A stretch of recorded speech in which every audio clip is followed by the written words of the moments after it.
Hey there, welcome back to Impact Daily Devotion. Today our devotion is entitled, It's Time to Seek the Lord.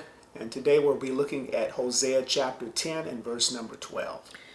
And it reads, reading out of the New King James Version, "Sow for yourselves righteousness, reap in mercy.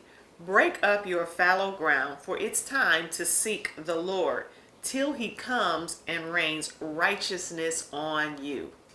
Well, it is time as we look at the end of the year. It's always time, but especially as we think about ending a year and going into a new one, to be seeking God. Because the things of God, His rule, His reign, His promises don't just come just because we're Christians. There are things that He has to be invited into the earth. And that's part of what seeking God does. It invites God's rule to take place in our lives and in our families. So He says, pray, seek God until He rains righteousness. And that tells us that there's a connection between us inviting God and us experiencing what He's promised.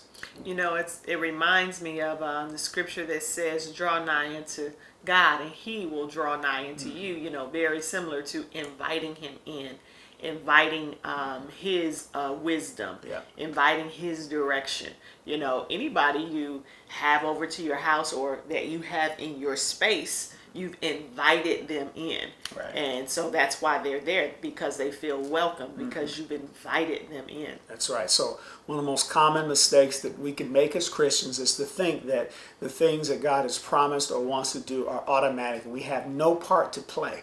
But this is why we're told to seek Him so that He may rain righteousness in our lives. So Amen. let that be an encouragement to you today. Remember, with God, it's about relationship And not religion. All right, we'll look forward to connecting with you more on tomorrow. Bye for now. Bye.